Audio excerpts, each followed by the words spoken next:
आज हम चैप्टर 4 के न्यूमेरिकल करते हैं। पहले हम ऑब्जेक्टिव क्वेश्चन सॉल्व करेंगे, उसके बाद फिर अपन जो डिस्क्राइब क्वेश्चन है इसके न्यूमेरिकल से उनको सॉल्व करेंगे। क्वेश्चन नंबर फर्स्ट, किसी गोलीय चालक की धारिता का मान समानुपाती होता है। तो गोलीय चालक की धारिता का सूत्र आपको पता होना चाहिए। सूत्र होता है C = 4πε0 R। याद करिए। और मैंने आपको न्यूमेरिकल के लिए आपको बताया था कि आप ऐसे भी लिख सकते हैं C = R/K। ठीक है, क्योंकि K का वैल्यू आपके पास होता है 9 × 10⁹। तो जो C होगा वो डायरेक्टली प्रोपोर्शनल होगा किसके? R के। यानी कि किसी भी गोलीय चालक की धारिता उसकी त्रिज्या के समानुपाती होती है। ठीक है, तो इसमें जो ऑप्शन अपना फर्स्ट है वो अपना राइट होगा, C proportional R। Question number second. Question number second में देखो आप कि दी गई चित्र में बिंदु A तथा B के मध्य तुल्य धारिता का मान क्या होगा। तो आप यहां देखिए कि अब यहां से स्टार्ट करते हैं इस बिंदु से। तो 3 माइक्रोफैरड के संधारित्र की पहली प्लेट बिंदु A से कनेक्टेड है और दूसरी प्लेट 6 माइक्रोफैरड की संधारित्र की पहली प्लेट से कनेक्टेड है और फिर इसकी सेकंड जो प्लेट है बिंदु B से कनेक्टेड है। याद करिए, जब एक संधारित्र की दूसरी प्लेट दूसरे संधारित्र की पहली प्लेट से कनेक्टेड हो तो इस संयोजन को हम कहते हैं श्रेणी क्रम संयोजन। इस चित्र में 3 माइक्रोफैरड और 6 माइक्रोफैरड के दोनों संधारित्र श्रेणी क्रम में संयोजित हैं और 4 माइक्रोफैरड और 4 माइक्रोफैरड के दोनों संधारित्र भी श्रेणी क्रम में संयोजित हैं। तो श्रेणी क्रम में का जो सूत्र होता है वो आपको अच्छे से पता होगा कि श्रेणी क्रम के लिए हम लिखते हैं 1/C = 1/C1 + 1/C2। तो ये हो जाएगा 1/3 + 1/6।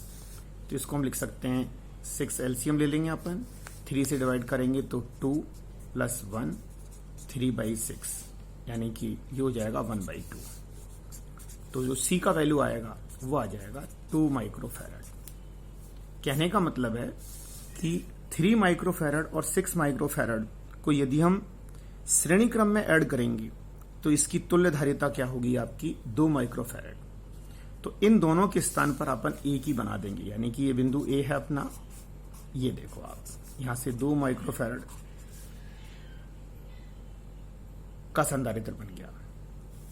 अब नीचे अपना है कि 4 माइक्रोफैरड और 4 माइक्रोफैरड को ऐड करेंगे तो 2 माइक्रोफैरड आएगा। इसका भी करके देख लो आप। 1/4 + 1/4, 4 एलसीएम लेंगे अपन तो 1 + 1, ये हो जाएगा 2/4।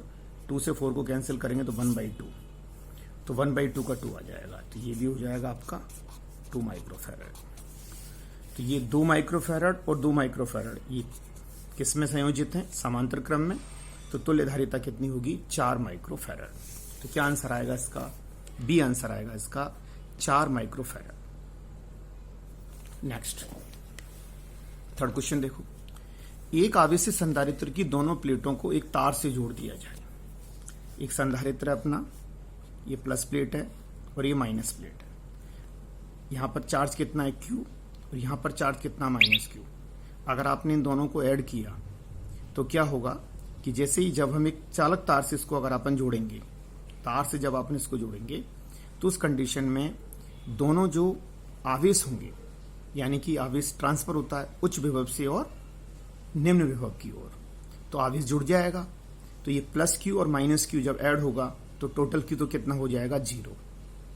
ठीक है, टोटल Q 0 हो जाएगा। कहने का मतलब है संधारित्र की प्लेटों पर यदि आवेश का मान कितना होगा? 0 आवेश होगा। तो अपन ये कह सकते हैं कि विभव अनंत हो जाएगा? नहीं, विभव अनंत होने के लिए क्या चाहिए? अगर आपको यानी कि V का मान अनंत करना है तो उस कंडीशन में हम या तो उसको भूसंपर्कित करते हैं, याद करिए, या फिर अपना C क्या होता है कि Q = जब अपन इसको सॉल्व करेंगे तो Q अपना होता है CV, और V की अगर अपन बात करें तो V को जब अपन एक प्लस प्लेट है और ये माइनस प्लेट है, तो ये जो माइनस आवेश है वो इसके V को क्या करता है? कम करता है। अगर हमको इसकी V को बढ़ाना है तो ये जो होना चाहिए, यहाँ पर आवेश का वैल्यू प्लस होना चाहिए, और वो भी कितना होना चाहिए, इनफाइनाइट। उस कंडीशन में इनफाइनाइट होगा। तो ये ऑप्शन भी नहीं है, ये ऑप्शन भी नहीं है। आवेश पूर्व मान का दुगना हो जाएगा, नहीं, आवेश तो 0 हो गया। तो एक ही ऑप्शन है अपने पास लास्ट कि संधारित्र कैसा हो जाएगा, निरावेशित हो जाएगा। यानी कि इसका क्वेश्चन नंबर 3 का जो राइट आंसर होगा वो होगा डी, संधारित्र कैसा होगा, निरावेशित होगा। नेक्स्ट है क्वेश्चन नंबर 4। क्वेश्चन नंबर 4 में देखिए, क्वेश्चन नंबर जो 4 है वो व्हीटस्टोन अरेंजमेंट है। चैप्टर 5 में पढ़ेंगे अपन। इसके अंदर क्या है आपका 1 2 3 4 और 5 और 6, यानी कि ये इसको आप हटा दीजिए, ये लास्ट है, ये अलग से है। ये जो 5 यानी कि प्रतिरोध भी हो सकते हैं और यहाँ पे 5 संधारित्र भी हो सकते हैं, इनके इस संयोजन को हम क्या कहते हैं, व्हीटस्टोन संयोजन कहते हैं। तो व्हीटस्टोन संयोजन में आप अभी ऐसे याद रख सकते हैं कि जो परिणामी धारिता होगी यहां से लेकर और इस बिंदु तक की, वो यही होगी 5 माइक्रोफैराड। तो व्हीटस्टोन सेतु में क्या होता है कि जो ब्रिज वाली आर्म होती है, भुजा होती है, उसके अंदर कोई भी करंट फ्लो नहीं होता। आप ऐसे समझिए इसको कि इस पूरे अरेंजमेंट को हम इस प्रकार से बना सकते हैं, 1, ये 2, 3 और ये 4, और ये वाली सेतु हो गया आपका, ये हो गया आपका, ये बी, ये सी और ये डी। तो बीडी जो भुजा होती है अपनी, इसे हम सेतु भुजा कहते हैं। जब यहां पर विभव का मान और यहां पे विभव का मान जब समान होगा तो इस बीडी भुजा में कोई भी धारा प्रवाहित नहीं होगी। तो अगर ये सी है, ये सी है, ये भी सी है, ये भी सी है और ये भी सी है, तो बीडी को तो हटा देंगे हम। अब ये वाली जो दोनों भुजाएं होंगी, देखो आप कि एक ये हो गया, सेकंड ये, एक ये रहा और एक ये रहा अपना। ये वाला बिंदु ए है, ये बी है, ये सी है और ये वाला बिंदु डी है। तो बीडी के बीच में तो कोई करंट फ्लो होगा नहीं, ठीक है।